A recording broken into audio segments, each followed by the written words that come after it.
మన దగ్గర ఉన్న డాలర్స్ మన ఫారెక్స్ రిజర్వ్స్ కి ఎలా ఎఫెక్ట్ అవుతుంది? అండ్ చాలా మంది మన ప్రభుత్వం ఇప్పుడు గోల్డ్ ఎక్కువగా కొనుక్కోవాలి, మరెన్నో విషయాలు ఈ టాపిక్ కి సంబంధించి ఈ వీడియోలో మాట్లాడతాను, జాగ్రత్తగా వినండి.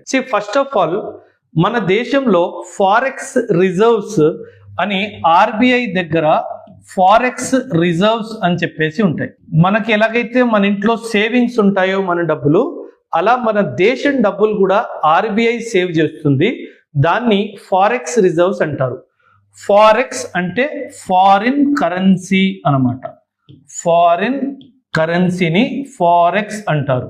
రిజర్వ్స్ అంటే మనం దాచుకున్న డబ్బు. మనం అంటాం కదా సర్ప్లస్, మనకి నెలవారీ జీతంలో మనం 5,000 10,000 ఎలాగైతే సేవ్ చేసుకుంటామో అలా మనం సంపాదించిన డాలర్స్లో సేవ్ చేసుకొని ఆర్బీఐ రిజర్వ్స్ మెయింటైన్ చేస్తుంది. మనం దీన్ని మన సేవింగ్స్ అని కూడా అనొచ్చు. ఇప్పుడు మనం ఆర్బీఐ ఫారెక్స్ రిజర్వ్స్ చూసుకుంటే గనక అందులో ముఖ్యంగా 3 కాంపోనెంట్స్ ఉంటాయి. అందులో డాలర్ కాంపోనెంట్ చాలా పెద్ద ఎత్తున ఉంటుంది, ఆ తర్వాత గోల్డ్, ఆ తర్వాత ఐఎంఎఫ్ కరెన్సీ అని చెప్పేసి ఉంటుంది. ఈ 3 ఏంటో చెప్తాను, వినండి. ఈ dollar, gold and IMF currency, ఈ 3 కలిపితే మన ఫారెక్స్ రిజర్వ్ తయారవుతుంది. అండ్ ఈ రోజు డేట్లో మన దగ్గర ఉన్న ఫారెక్స్ రిజర్వ్స్ $704 బిలియన్. అంటే దీన్ని ఎప్పుడు డాలర్స్ లోనే మెజర్ చేస్తారు. మనం డాలర్ ఒక్కటే తీసుకుంటే గనక మన దగ్గర దాదాపు $616 బిలియన్ అమెరికన్ డాలర్స్ ఉన్నాయి.